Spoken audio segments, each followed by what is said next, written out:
Sandra. Thank you, Joe. Ladies and gentlemen, brothers and sisters, it's great to be here again for opening another very important topic for all of us this month of September already, which is about mediumship. And we may feel a little bit strange when we talk about mediumship and have that quote from the Gospel of Jesus. And thank you, Joe, for illustrating a little passage that we are going to see today. When you invited people from the back of the room to come to the front of the room. It's also one of the passages. So we didn't agree on that, but it will become in handy. It will become in handy.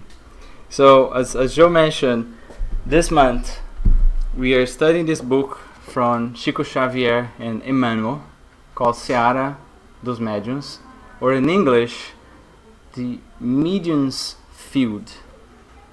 And this book actually studies the Medium's book from Allan Kardec. So that's the connection over here. And there are several books from Emmanuel that help us to better understand the works from Allan Kardec, and many books from Emmanuel that also help us to understand the Gospel of Jesus. So this is actually what we are going to do today. To talk about the Medium's book. Well, Marcos, then does it mean that I can go home because I'm not a medium? Don't go just yet. We are going to learn a little bit about it, and you may be surprised to find out a few things, so stick around. Actually, once upon a time, welcome. Once upon a time, Jesus was going to Capernaum with his disciples, traveling with his disciples, not through Air Canada, not driving his BMW, but by foot. That's how they travel. And during the trip, he saw a lot of noise among the disciples, right? Discussing and arguing a bit far from him. But as we learn through the Spirit's book, the evolved spirits, so imagine Jesus, the perfect spirit, the governor of our planet, the high evolved spirits, they can read our minds, they can read our thoughts. So imagine Jesus, all that discussions on the back. And he kept quiet until the end of his trip. When they got to Capernaum, when they settled in their homes for their supper, they got together. And Jesus asked the disciples, pretending that he didn't know, right? What were you arguing about during the trip? And there was a dead silence. The disciples probably thought, uh-oh, right? There was a dead silence, and no one dared to say a word. And then he actually sat down and he called the disciples, 12, and said, anyone who wants to be the first must be the very last and the servant of all. So they actually said they were arguing about who is the greatest among the disciples of Jesus, right? Does that sound familiar? No. Well, on that Spiritist center, we used to say, who's the stronger medium over there? So I want a healing pass. Who's the best medium there for a healing pass? Because I'm so bad, I need the best one. Or whose lecture is today? Ask Marcos Diclei. No, forget about it now. Who's the best medium? Who is the best speaker over there? So there's always those disputes, right? In any churches, in any organizations, everywhere, anytime, it was that way in the times of Jesus. It is that way still today. We are disputing, right? And then Jesus bring this that spin their minds around, because if we think about the Jewish people, they were waiting for their Messiah to come, and they were expecting a leader who would lead their armies, right? Someone strong. And here came Jesus serving everybody, giving the other face. And the disciples were arguing, who is the greatest? And then Jesus again, if you want to be the greatest, you must be the least. You must serve all of them. And that's a major shift, right? and make us really think. So that's the first lesson that I want to bring to every single one of us, to reflect on this. How difficult it is for us to actually live this, right? And we may think, what does this has to do with mediumship?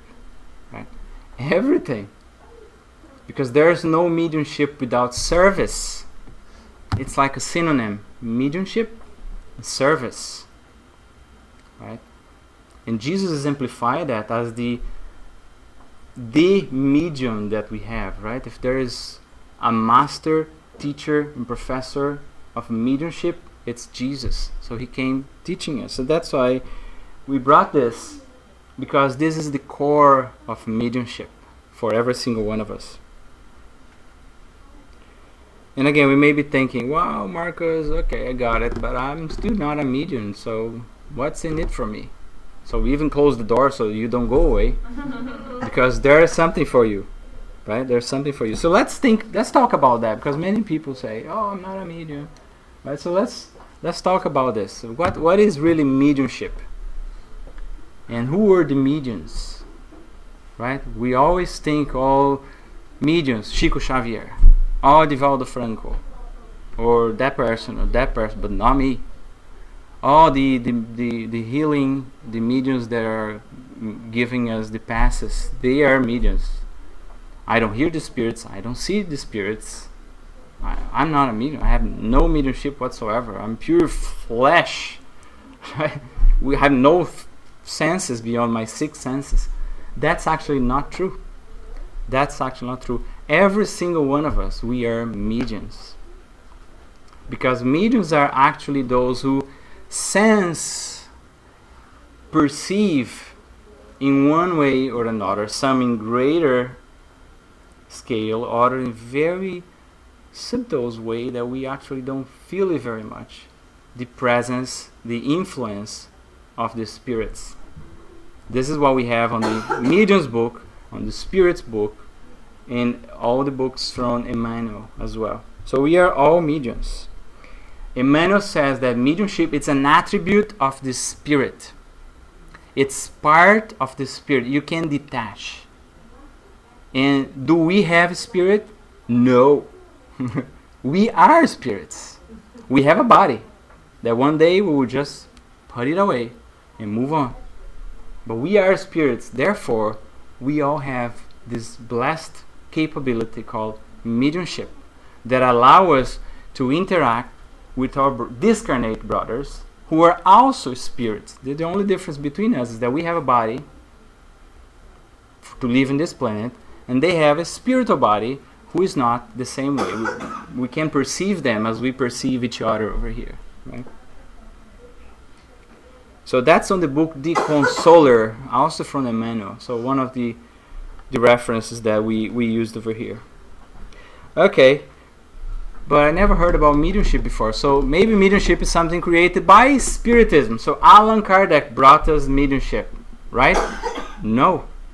If we take the Old Testament, from the time of the prophets that came before Jesus, there were references about mediumship there. Because they also were also spirits. It's not only the Spiritists who are spirits, everyone else, even the atheists, they are spirits. They may not know that, but they are. They may not like that, but they are. Right? It's like gravity. We may not even think about gravity before Newton explained that to us, but gravity was there. Mediumship was there, has been always there. We just ignored, as many of us still ignore today. So if you look at Deuteronomy, Moses prohibited mediumship, and many people think it's an evil thing because Moses prohibited. Well, he actually prohibited because we had people going to the graves, knocking at the graves and calling their familiar spirits who had passed away, asking, where did you hide the money? Where did you send our son? Our son disappeared. I need him. Where it is? Or why did you left the piece of land to Marco and not to me? So we were after them. We're using mediumship for those little things, right? And Moses said, you know what? It's forbidden. Let's stop that. And then after a while, a young man came to him, Saul, this may be a familiar name, he became a king later on, came to him and said, Moses, Moses, there are two young men prophesying over there. They were using their mediumship. And their names were Eldad and Mildad. That's in the book of Numbers, right? And Moses turned to Saul and said, well, I wish everybody was prophesying like them, because they are actually doing the right thing. They are not doing for those little earthly things. They are doing to warn people, to teach people about the law of God. So we need at that time, also we need today. And many people stick to Deuteronomy, saying that mediumship is an evil thing. And then that's why my mom think that in the Spiritist Center we do evil things. Because everybody says that, so they forget to read Numbers, right? So mediumship has been always there. Guess what? There are mediums in the Catholic Church. Yeah. In the Anglican Church. The Hindus, they are mediums. The Buddhists, they are mediums. The atheists, they are also mediums. So we are all mediums. So that's the most important thing we should understand. If you go to the Catholic movement, I went to a marriage once. It was on the Baptist church. And they invited everybody to impose their hands to the couple who was getting married. They said, wow, we're giving passes to them. That's just great. So everybody, I was doing that. And praying for them. Right? That's what we do here. And we say, oh no, that's a silly thing. Put my hand up. Right? So they are all mediums, and we don't understand that. So that's the first thing, right?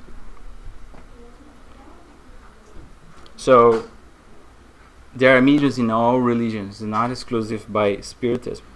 Here's another definition from Emmanuel about mediumship from the book The Consoler as well. He says that mediumship is that light poured over all flesh. Is that ability that helps us to bring our minds and hearts beyond the turmoil, as your initial lesson here of the day-to-day, beyond the flesh, beyond the instincts. It's the light that makes us see beyond who we really are as eternal spirits. It's an opportunity for progress and redemption. It's an opportunity for service. Remember at the very beginning over there, mediumship is a synonym of service. And we all have. That means we all have an obligation to serve? Yes. And that's Emmanuel. And if you don't like it, I'm sorry, you talk to Emmanuel in your prayers. Because there's nothing here that comes from me. It comes from Emmanuel. And he gives us some of those messages. Strong messages. He doesn't measure the words. He's always polite and respectful, obviously. But he says as it is. Mediumship is service. And we are all required to serve. And we will understand more about it. And who are the mediums, right? It's an opportunity of progress and redemption given to all God's children who failed miserably in past experiences. So we look at the mediums, oh, Marcos is giving a lecture today. He must be such a nice guy, a perfect spirit. I want to be like him one day. So the mediums are those who failed miserably in past experiences.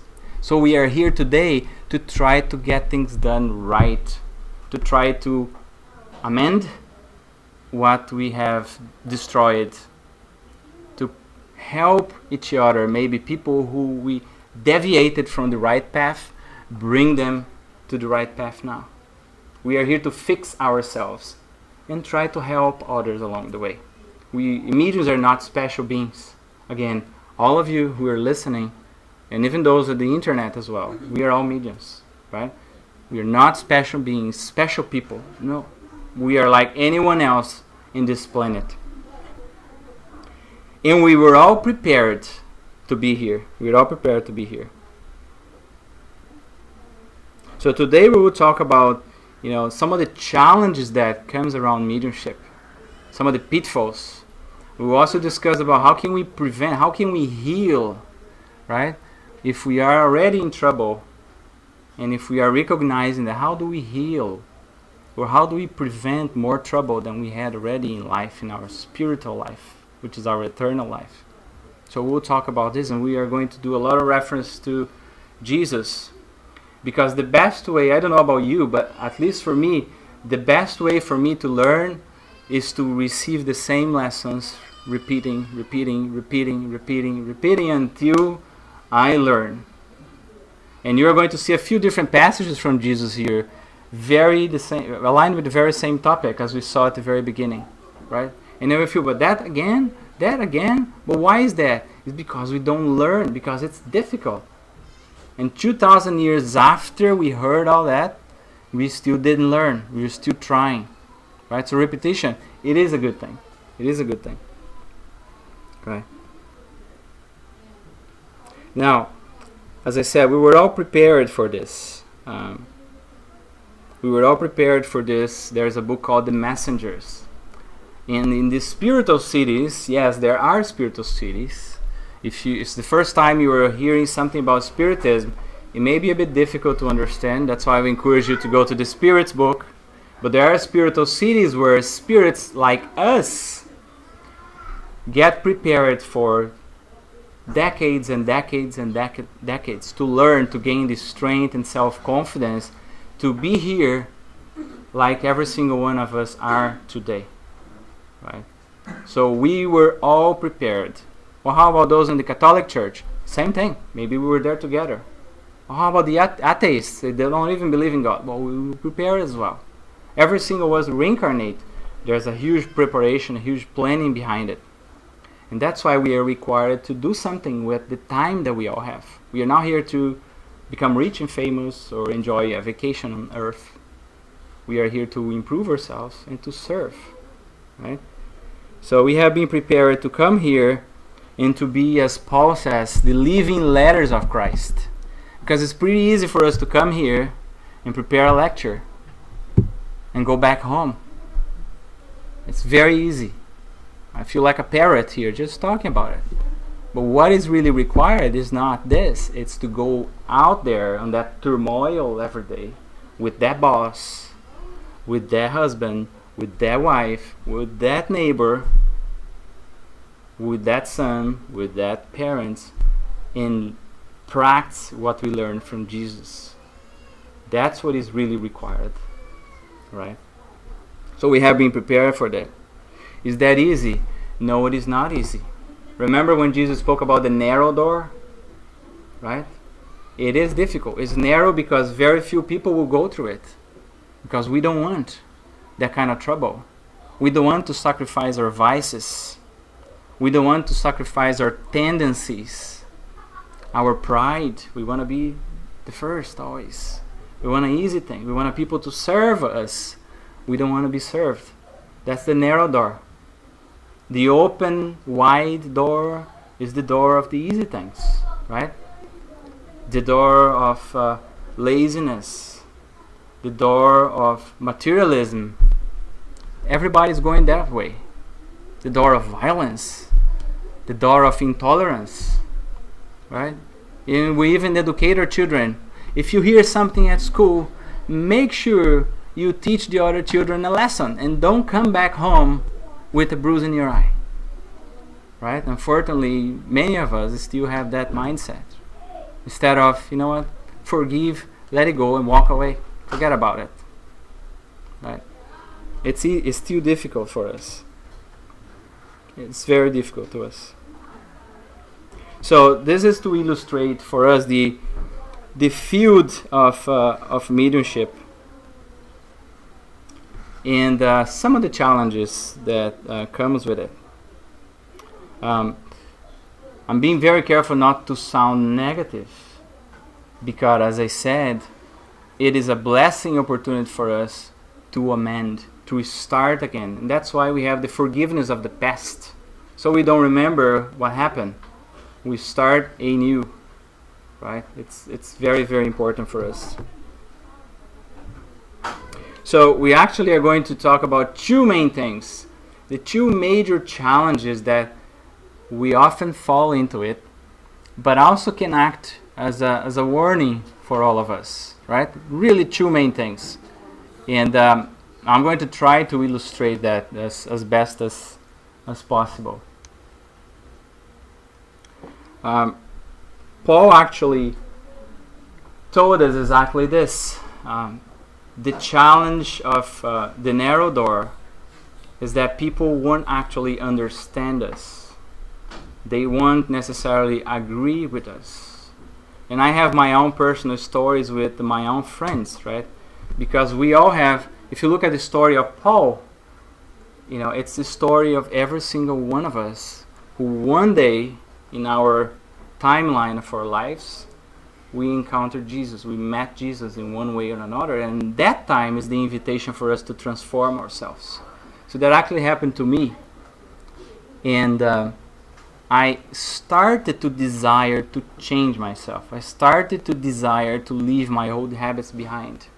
With simple things, we learn there are more complicated things after, but even smoking or drinking, right?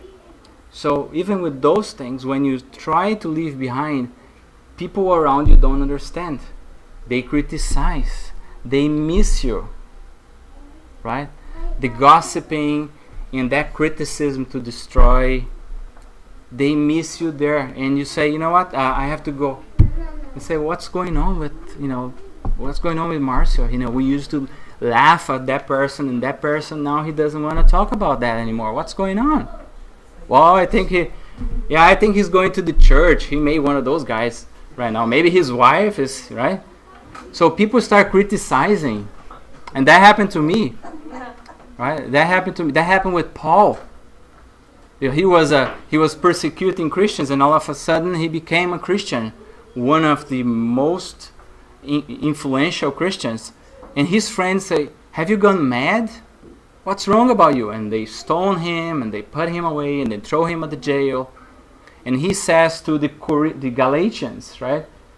Because they were actually going out of their way a little bit. He said, if I were still trying to please people, because once he was trying to please the Jewish elite at the time, but he was not anymore. So if I were still trying to please people, I would not be a servant of Christ. Does that apply to us as mediums? Yes, it does. Yes, it does. Because we start to change our minds, and many people around us won't follow. And we need to be strong enough to stick to it and follow Jesus, right? So it is very difficult. And again, servant. We'll talk about serving once more. Okay, so let's get to one of the challenges. So this is actually from the Gospel of Luke. It's a parable of two men. They went to the temple to pray. One of the men was a Pharisee, was a doctor of the law. They know it all, right? And the other man was a tax collector. And the Pharisee, they came to the front of the temple. And he was praying out loud so everybody would hear. God, thank you that I don't know like other people. Other people. I can picture him doing that. Other people. Right? Robbers. Drug addicts. Lazy people. Politicians. He make a long list. I feast twice a week. I pray. I even give a tenth of my salary. I said a tenth of my salary, so how many most people would hear, to the temple. Right? So that's a characteristic that we see, and sometimes we may catch ourselves doing it, right? Doing things to show up, to tell people how good we are. On the other hand, you have the tax collector, who was someone despised by the society at that time. Why? Because the tax collector would go to the Jewish people and take their money and give it to Caesar, to the Roman emperor. It's not only that. Some of them would say, instead of asking $1 or $1, they would say, well, no, Caesar asked for $2. $1 to Caesar, another dollar to me. So people knew that they were corrupt, right? And that's why he used as a reference. Jesus used the tax collector as a reference. And what did the tax collector do? He went to the temple to pray as the same way as the Pharisee. But he took the least place. He was in a quiet place over there so no one would see him. He was beating at his chest saying, God, forgive me, because I am a sinner. So he was humble enough to admit. He came to that point where he wanted to change his life, right? But he was actually true to the reality, accepting the reality, and he was justified, as the scripture says, by God, which means he was adjusting his debt, his wrongings, right, according to the law of God, the law of nature. And then Jesus was actually telling this story to the disciples, and then he said in the gospel, "Look, I tell you that this man, the tax collector, rather than the other, the Pharisee, went home justified. For all those who exalt themselves, but in a high position, they will be humbled. And those who will humble themselves, like the tax collector, will be exalted, because they are moving in the right direction." So again, Jesus inverts our notion of righteousness, right, according to the law of God. And the Pharisees, right, the Pharisees created their own self-righteousness, right, because they knew it all. They think they were already saved. They were better than everybody else. They wanted everybody to call them rabbi, which is master or professor, right? They want to be in evidence. They would always come to the first places in the temples, right? And in the Gospel of Matthew, I actually found this later on, and I decided to bring it. Jesus was very clear, saying, telling to the disciples, "Do not call each other rabbi or teacher, because you have only one teacher, Jesus," right? "Don't call each other father, because you are brothers among yourselves." So he was very clear, teaching them, giving them that understanding before he was about to pass away, right? And then, that's what I mentioned about what Joe told us at the beginning, right? Jesus tells another parable about a party, right? A marriage. I forgot exactly the term, but people were invited to celebrate a marriage from someone. And he says, if you go to any celebration, take the lowest place, because it's better that the host invites you, "My friend, come over here, sit. There's a good place for you here on the front." Then you come, take the first place, and all of a sudden say, "Oh, I'm so sorry. I have a special guest here. Can you please sit in the back?" Right? So Jesus kind of teaches them, be humble, right? Illustrating this as a little story, but we should take the least place in our lives here on earth as well, right? Take the lowest place. And that's why this story about the Pharisee brings us the first dangers of mediumship, which is really thinking that we are better than the others. How is it called? Pride, right? Pride and selfishness are the greatest challenge that we all have. And we need to eliminate that from our hearts every single day. Pride, ambition, we call personalismo in Portuguese, and I think egocentrism is probably the best translation for it. We think we are the center of the world. Everybody gravitates around us. You can't do this without talking to me, or I think you were wrong. There's only one way to do that, and that's the way I'm telling you to do. Right? If you don't do this way, I'm not going to do it. So we think that's what happens in everywhere, right? In rebelliousness. So that's the number one, right? It is inside ourselves. And only ourselves can remove that. Angelo cannot remove my pride. Right? I cannot remove Marcos' pride, if he has any. We all have a little bit, right, brother? I have a lot. But we cannot fix each other. Right? That's why it's called inner transformation.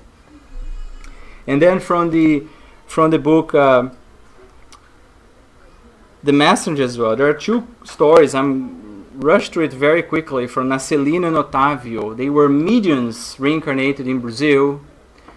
They had Spiritist families, And Otávio, for example, he prepared himself for 30 years before he incarnated.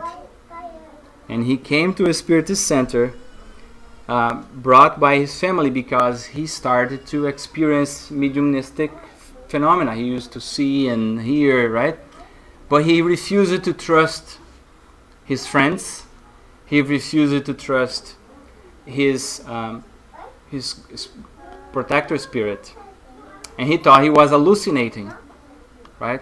He used to criticize everybody at the Spiritist Center. No, that's not the way you do it. No, that's not the way you do it. You don't know what you're doing. This is craziness, right? He was working in the Spiritist Center, criticizing everybody around and not trusting mediumship. And he went to the doctor. Doctor, this is what's happening with me. I feel I'm hallucinating. The doctor tells him, you know what you need? You have only 20 years old. You need sex. You're working too much. You're worrying too much about religion and God and spiritual life. My friend, just meet some girls. That's all you need. Believe me or not, I heard that from a doctor in Brazil. Yeah. So back to Paul, right? People won't understand us. We need to be very careful what kind of advice that we are getting out there. And that's why finding a group of people who think in the same lines is so important for us. Otherwise we are alone out there in that turmoil, right? So what happened? He went to that place. He left the Spiritism. He was forced to marry because a woman got pregnant, was not even his girlfriend. He was forced to marry, and he just had a very tough story. He discarnated with syphilis. I don't know if it's syphilis in English is the same. Yeah, and alcoholism and obsession at 4 years of age. And he prepared 30 years before he came here. Right? Someone like us from within the Spiritist Center. Right? So he started with his pride and then the disappointment, and he was alone, and then he deserted. He left. So it's a kind of trend that Emmanuel really describes here in the Sierra of Mediums. There's 3 steps, right? Pride, intolerance, then you criticize everybody, you feel alone, and you doubt yourself, and you say, you know what, enough of that. And we go, and we abandon the task. So that was Otávio. For Acelino, he had innumerous mediumships, clairvoyance, he could see, he could hear, he could write messages, psychography, and many, many messages. And he was working at the Spiritist Center and had a humble work. But all of a sudden, he said, enough from waiting. I'm tired of working like that. I should be putting more time to work instead of serving in the Spiritist Center for free. But I still want to serve. But if the doctors charge, my time is valuable. Because I am a valuable person that are here serving Jesus. So my time is also precious. The priests, they got paid. So you know what? From now on, I'm charging. People wants to talk to me, wants my mediumistic service, I'm charging. He started to pay. He became a consultant. Unfortunately, when you do that, people come to you to win the lottery, to find a pretty girlfriend, to replace your husband for good, and all sorts of things, right? So he became supported by inferior spirits, and he thought that he would charge less from the poor. He thought that way would be a nice way. I charge less. If you cannot pay, I charge less. So he discarnated in a tremendous case of obsession. For 11 years, those obsessors, his former clients, were after him, right? So he failed miserably. So this is actually an example of that second enemy of the mediumship, of the mediums, which is not only that pride that we saw as the first one, but the second one is the fact that we are aware of the existence of the spirits, we are aware of the phenomena of the spiritism, the spirituality, life after that, but we don't do anything with it. We are aware of the Spiritist doctrine, but we fail to implement the gospel of Jesus in our hearts. That's the second danger, right? And we have a great responsibility because we know a lot. We know a lot. So it's pretty hard for us to escape those two traps because of who we are, right? Our tendencies that we still have in our hearts.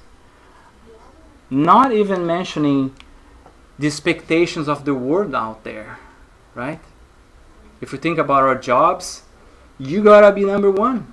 You have your bonus at the end of the year. I have 10 people competing for the same promotion. You gotta be number one. You have to be the best. If you're not the best, you may lose your job tomorrow. People are automating the work. I gotta be the smartest people, right? And in sports, it is in arts, in our jobs, and we think the same way in the religious organizations, right? We think we gotta be the best medium, the best speaker, right? So that competition that we have in the world actually drains our ability to think and use fraternity. Is there a very competitive world out there? Yes. But there are limits, right? Sometimes we cross those limits. We want to be number one in detriment of our brothers and sisters. Even if we have to do something behind the scenes, right? To give them trouble so we are successful. That's not a very Christian thing, right? And that's why we have to be very careful. And not only that, right? We have to drive the best car. Because if I go to my customers and they see me with that car, they're not going to even talk to me, right? I need to be the best and to have the best house. Oh, my neighbor actually changed his car. I gotta change my car too. So I need to be number one in the neighborhood. And it's materialism. And do you notice that the pride is behind all that? Right? So we obviously need to secure our jobs. We need our jobs to survive. We don't survive because of our jobs. It is a competitive world, yes. But we need to think about, instead of being number one, add value. Am I add value? Am I keeping myself up to date with the changes? Yes. But do we really need to be number one all the time? Do we need to step on someone else to be that number one? No. That's not the right thing to do, right? And that starts what we want to talk about. How do we heal from this, right? If we feel in our self-analysis, right? If we feel that we still have that pride in ourselves, how do we heal from that? How do we remove that, right? Or how do we prevent that pride to get deeper roots in ourselves, right? One of the things is, let's remember the gospel according to Spiritism, the earthly man. That's the society that we live. Let's call it the number one society. But do we need actually to do everything everybody else is doing? No. We have our free will, right?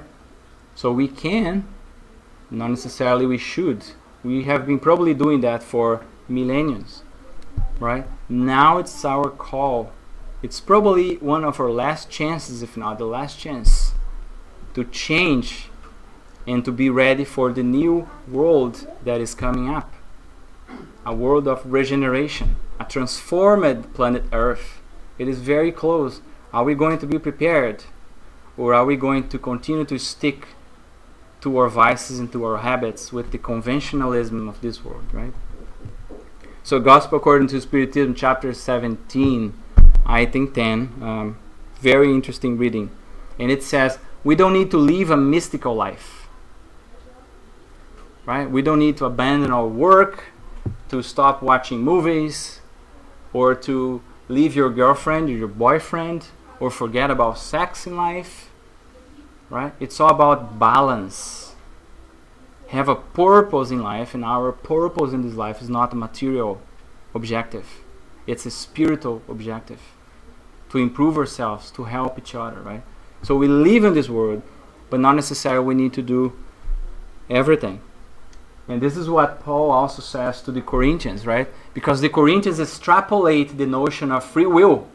They said, you see, Paul says, you say. So the Corinthians used to say, I have the right to do anything because of the free will, because God will forgive them. No matter what, God will forgive me. Well, I can do everything I want.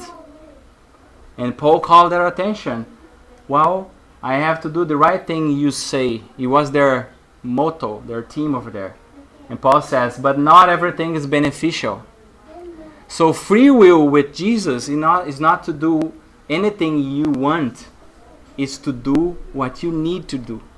It's different. There is a clear boundary over there, right? And we are here not for free. There were a lot of spiritual workers who intercede and work it for us to be here today, in this present life. That's why Paul is so direct with them. Not everything is beneficial to us. So we got to be careful with the free will, right? We can do everything, yes, but do we really want to do the same mistakes from the past? No, it's time for us to change, because we have the consequences, right? Actually, this gentleman here is an illustration of Professor Euripides Barçanufo from Brazil.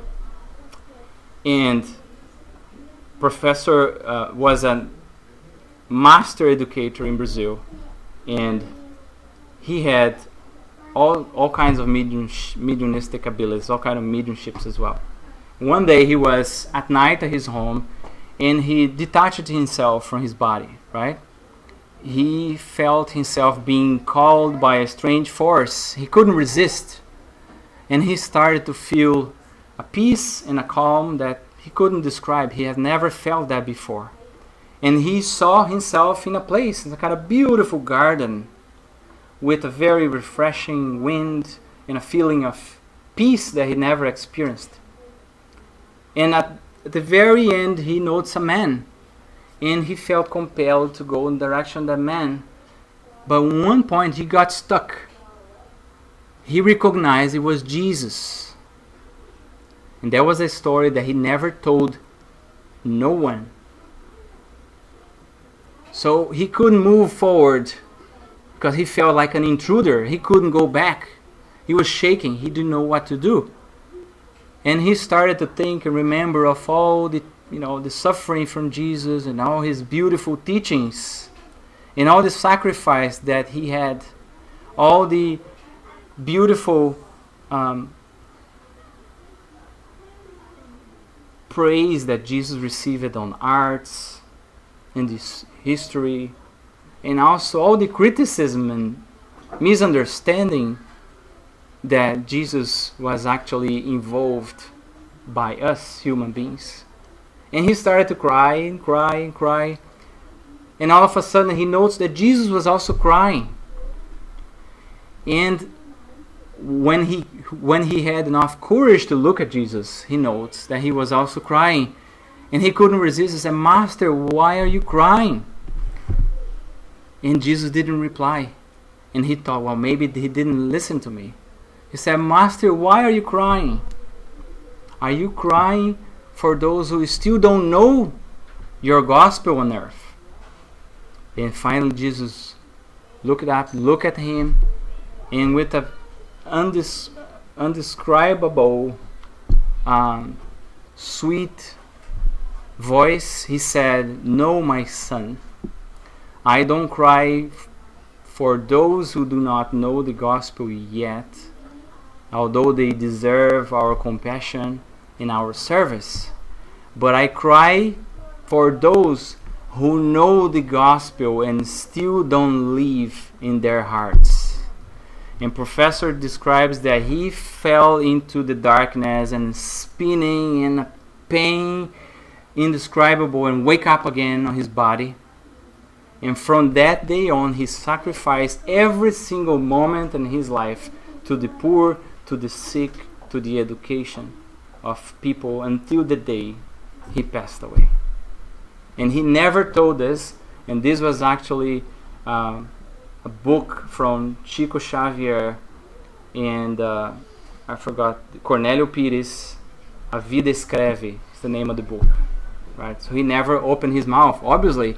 Can you imagine? Oh, I met Jesus yesterday. Right? But that was to illustrate, brothers and sisters, the importance for us to bring the gospel in our hearts, to live that here within the Spiritist Center, at home, at work, everywhere. Because only keeping that in our minds, in our brains, it is not enough. This is not what we came here for. We were actually called, as Emmanuel describes, and André Luiz describes on the messengers, we have been called to be the living letters of Jesus, which means that our acts should tell people what Jesus taught us. It's not words. Words are easy, right? So here's another item from Emmanuel, and he says, mediums have an obligation to study hard. This is from Emmanuel. Study hard, to observe intensively not the others, but ourselves, and to work at all times for their own enlightenment. Only in this way we can enable ourselves to perform the task entrusted to us, cooperating effectively with the sincere spirits devoted to goodness and the truth. And I put that picture about a beautiful grass field and the weed, because this is our hearts. It can be a beautiful field, but we have those weeds. And I cannot go in Tiago's backyard because it's locked. I cannot remove the weeds from his heart, and he cannot come to mine as well and remove the weeds. But first of all, I will step on top of the weeds and say, well, there's no weeds here, Tiago.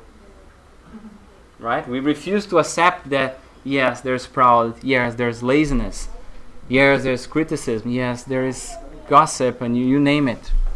But what we need to do is look at those weeds, observe ourselves, and remove one by one. And our weeds, they work like this. You think you remove, the root is still there. So tomorrow, the weed is back. And you remove again. Tomorrow, the weed is back. You remove again. Tomorrow is back. You remove again. Until the day that we got the root, and it's not coming back again. And we feel frustrated. We beat ourselves because we remove the weed. And tomorrow we fail again. We shouldn't beat ourselves because of that. It's a good thing that we recognize that we have those weeds. It's a good thing that we are going after them. We need to persevere because we spend multiple incarnations nurturing those vices. How can we expect that we will remove that from one day to the other? It's not feasible. So when we see those things happening, just dust ourselves off and let's move on, right? But again, observe ourselves here, not the others, right? Someone else's weeds is their problem. I need to take care of mine back here. And just in conclusion, as if it wasn't enough what we saw from Jesus and his teachings about the dangers of pride, the dangers of sticking to the mediumistic phenomena without putting into our hearts the kindness that we need to treat each other anywhere, the spirit of service, to come here and volunteer to clean the bathroom at your own house, our own house, or come to the TSS to volunteer, or to your church to clean the bathroom. Those are the humble services that no one wants to do because we want in the first place. So Jesus actually, in a certain passage, he was preparing for the Last Supper, right? Right before he passed away. He was crucified. He had the supper with the disciples. And all of a sudden, he took his cape, his cloth, the main piece of cloth, like a jacket, put it aside.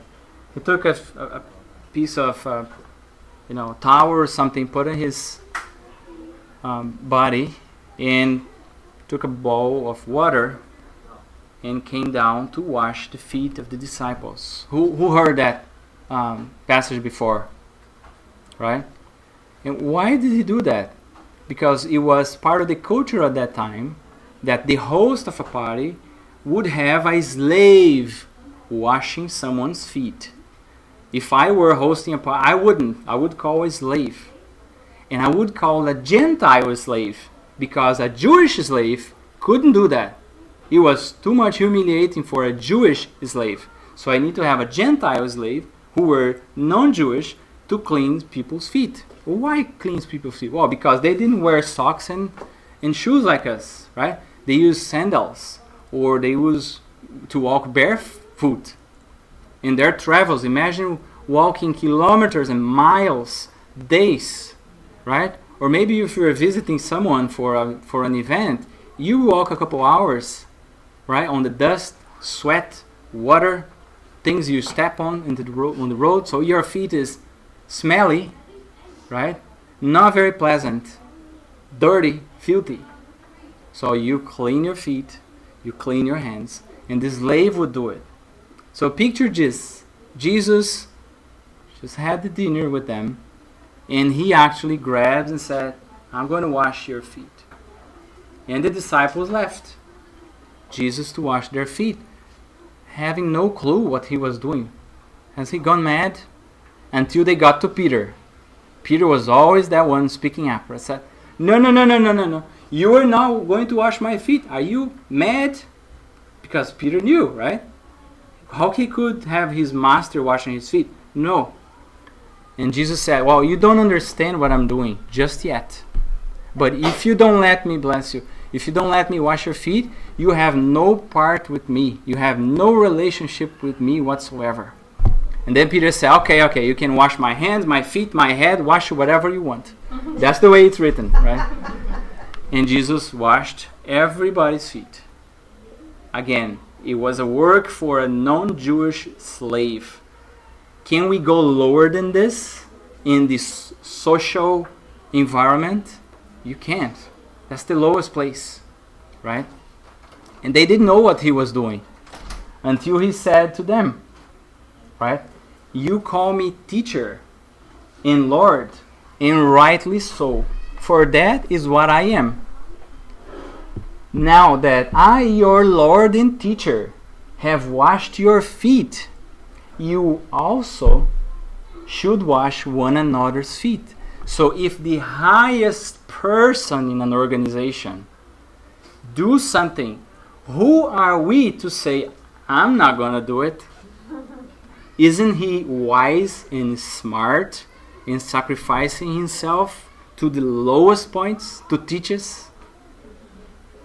I have set you an example, and you should do as I have done for you. And he used a Jewish word that means it's a contract. It's a deal that you cannot break. And I was reading the Bible, I think one of the Bible study that I have over there, and I forgot the word exactly. But the word means it's an unbreakable deal, right? You should do as I have done for you. It's sealed. Go and do it. So, brothers and sisters, this is the example for us. The governor of our planet, the pure and perfect spirits who govern our planet, went to the lowest levels to teach us humility, to teach us how to remove those weeds of pride that give us such a hard time within our churches, within our homes, within our work environments. When you are at the grocery store, right? We always want to be first. We always want to be served. We need the cashier to smile at us. We don't care what is happening in that person's life because we think we are number one. We are the most important person. And we forget what Jesus did for us. We forget what Jesus told us and taught us. So our invitation to all of us is that we remind ourselves of these lessons, that we repeat those lessons every day, that we pray more often to Jesus to give us the strength to see those weeds and to desire to remove those weeds. As Emmanuel says, that we pray and we act to be more rigorous with us and more compassionate to others, not the other way around. We are rigorous with others and we say, oh, I can do everything because I work too much, I hurry too much, My wife is too difficult. My husband is too difficult. My boss is too complicated. Everything for us is too difficult. For others is easy. No, my friends. If you visit every single home in your streets, if you talk to every single colleague at your work, they may refuse to admit, they may refuse to accept, but they all have their challenges in life. Because we often are ashamed of our challenges. We are ashamed of our weeds, so we don't talk about it. But we all have. So let's pray for those difficult people. Let's talk more often to our guardian angels. That is Spirit assigned to every single one of us to give us strength, to give us console, to give us inspiration. That's the mediumship we all have. We can absorb and feel what the guardian angels tell us, their inspiration. At night, we leave our bodies and go and talk to them. That's the mediumship we all have. So why don't we talk to them? Oh, I'm too busy. Well, if you're too busy, sometime during your work period, you have to go to the washroom. So why don't you pray in the washroom? What are you talking about? Can I pray in the washroom? Is that a sin? No. You can pray in the washroom. You can talk to your guardian angel. Just do it in your thoughts, otherwise people may think you're crazy. But with this, brothers and sisters, I leave you from the bottom of my heart with this reminder. And the reason why I picked this theme of this lecture is because I need it most. Because I still have a lot of pride in my heart. But I don't want to miss the opportunity in this life. So I encourage you to think about it. Let's look at our weeds. Let's remove them. And let's serve each other. Whenever we feel tempted to criticize someone, let's share maybe suggestions, but let's criticize ourselves. And may God bless us all.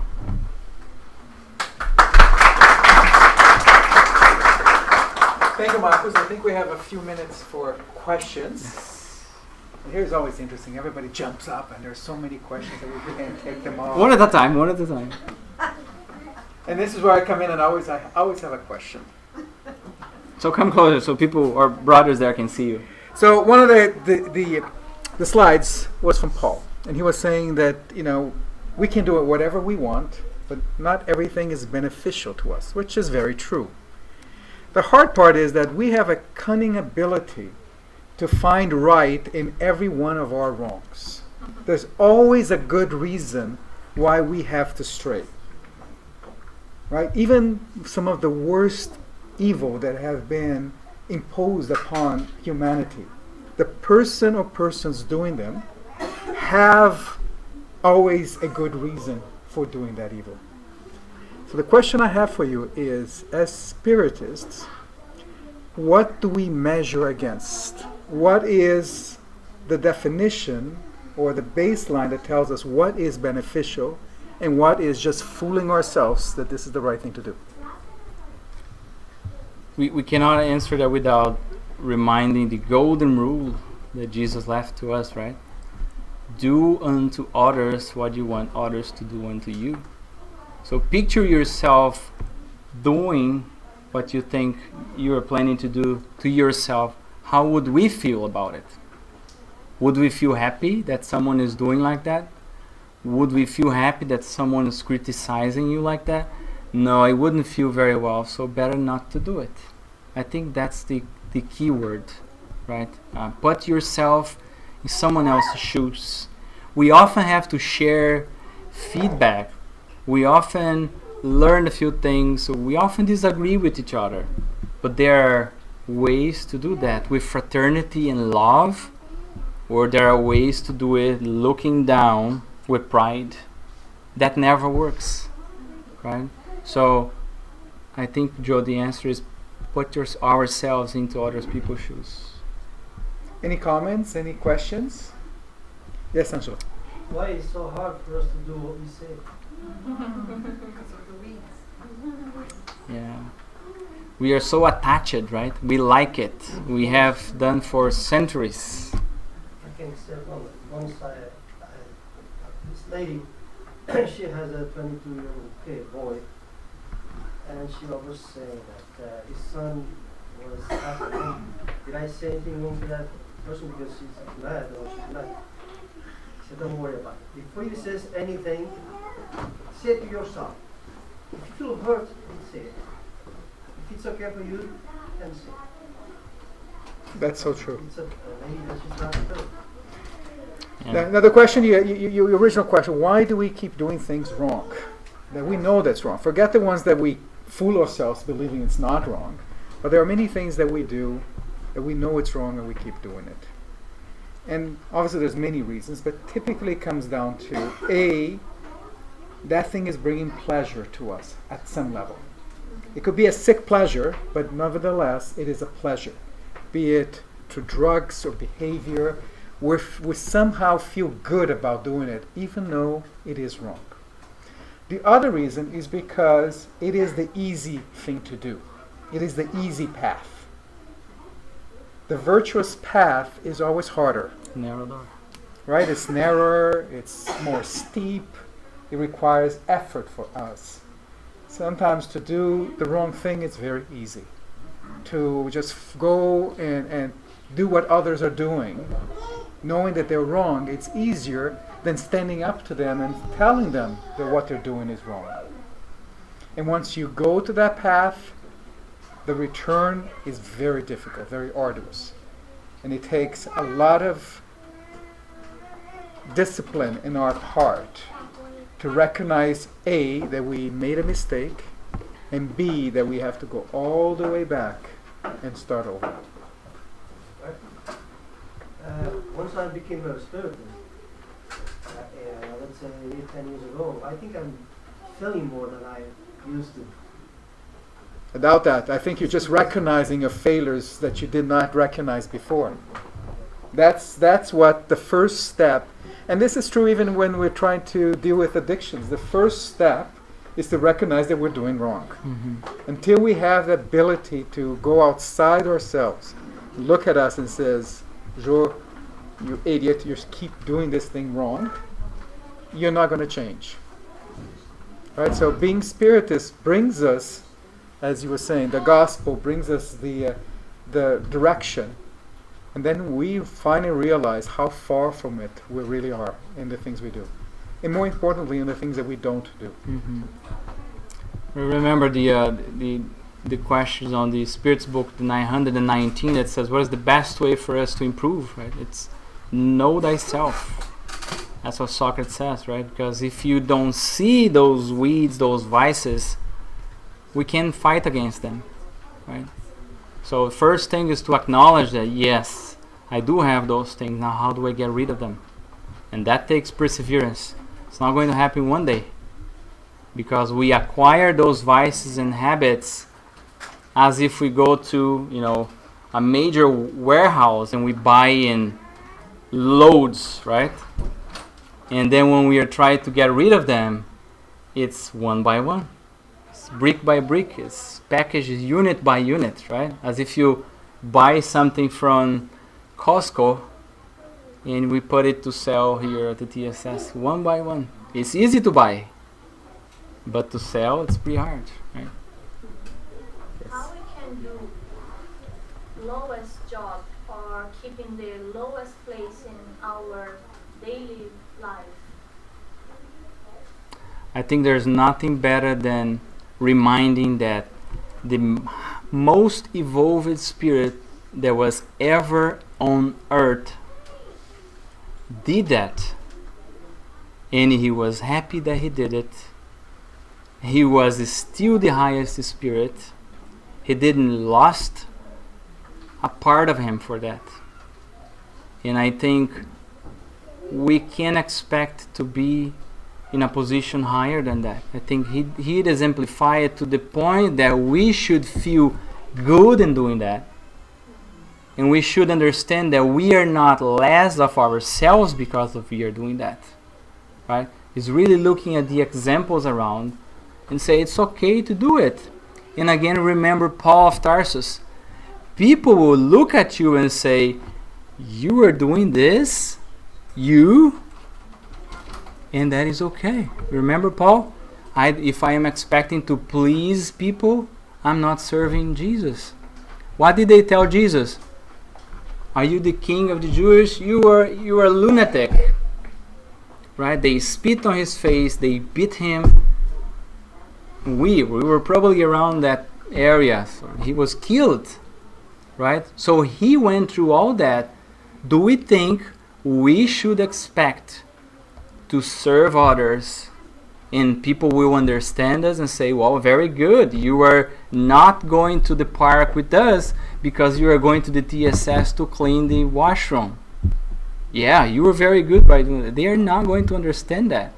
Or you are not spending that money on that expensive shoe because you are actually making a donation to someone who you don't know. People will not understand that. Not yet.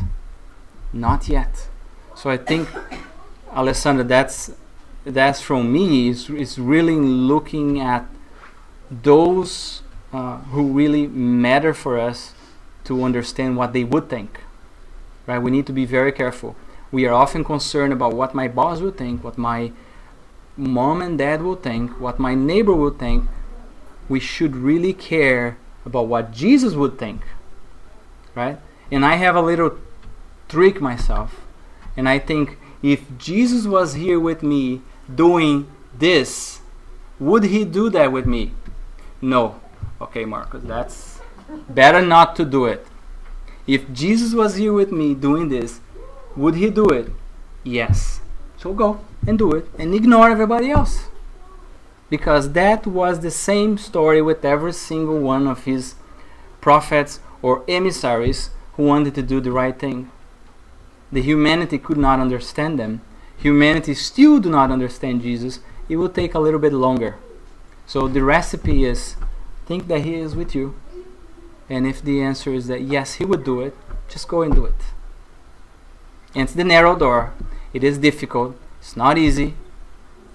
But that's the right way. It's time for us to do it now. We can't wait any longer. We can use that excuse that many of us Spiritists use. Oh, I'll leave it for the other incarnation. I have another one coming up. Remember the Corinthians? Oh, everything is allowed. No. Time is up, folks. This may be the last one on this planet. And I would just add one more thing. One thing that I have really tried to do, and it's going to sound simple, but at least for me it was very hard, is to never think you're better than anybody else. If you're no better than anybody else, then you are the humblest. Mm-hmm. Now, it's easy to say, okay, yeah, my friends, I'm not better than my friends, I'm not better than my colleagues, but come down Sherborne Street around 6 o'clock in the afternoon, and you see all those homeless men walking in line to get some soup for the night, and think, I am not better than they are. And believe in that. That is our first step. And then comes our actions that come after that. Yeah. So true. One last question? No? Just adding to what Marcos said, which is, I think it's perfect actually. And I think on top of doing your acts and don't worry what people think you should do and do what Jesus would like you to do, is when you're actually doing it, be grateful for it to do, no matter what kind of work you're doing. Yeah. Because I may say, this Sunday I have to go there, wake up at 9 o'clock, at 8 in the morning because I have to get 2 hours earlier TSS because I have to clean for 11 o'clock. And I'm doing it because I know it's the right thing. But then when I get here, it's like, oh, I think he's sleeping right now. So I'm really I'm doing because I'm forcing myself to do something that I think is the right thing to do. And it is. Yeah. But am I really doing, I'm being grateful for being here and doing it out of real love, or I'm just doing because, It's a ritual. it becomes Be careful, it's not a ritual, right? So we see in church, the Pope washes the feet of simple people, right?